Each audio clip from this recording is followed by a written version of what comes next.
আসসালামু আলাইকুম ওয়া রাহমাতুল্লাহি ওয়া বারাকাতুহু নাহমাদুহু ওয়া নুসাল্লি আলা রাসূলিহিল কারীম আম্মা বাদ।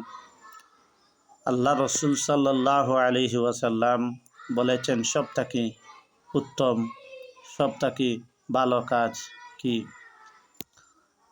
সুনানে আবু দাউদ শরীফের হাদিস বাবে মুহাফাজা আলা সালাতের মধ্যে রিওয়ায়াতটি বর্ণিত আছে।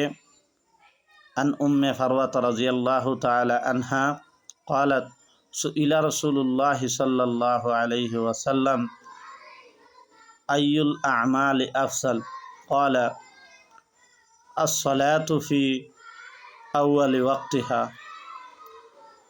অর্থাৎ রাসূলুল্লাহ সাল্লাল্লাহু আলাইহি ওয়াসাল্লামকে উম্মে ফারওয়া রাদিয়াল্লাহু তাআলা আনহা জিজ্ঞাসা করেছিলেন, ইয়া রাসূলুল্লাহ সাল্লাল্লাহু আলাইহি ওয়াসাল্লাম, সবথেকে উত্তম আমল কি?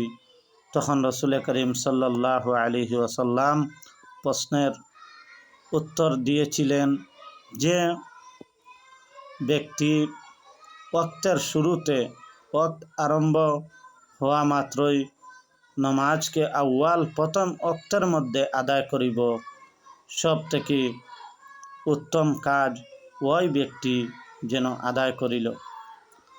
আজকের সময় আমাদের জন্য তো আউয়াল ওয়াক্তের মধ্যে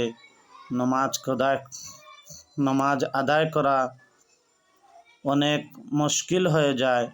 আজকে আমরা যে এটাই ভাবি যে 2-3 ওয়াক্তের নামাজ একসাথে মিশ্রিত করিয়া যেন আমরা আদায় করিব। রাসূলুল্লাহ সাল্লাল্লাহু আলাইহি ওয়াসাল্লাম এইরকম নামাজ পড়ার থেকে মানা করেছেন। আল্লাহ যেন আমাদের সবাইকে আউয়াল ওয়াক্তের মধ্যে নামাজ আদায় করার জন্য তৌফিক দান করিবেন।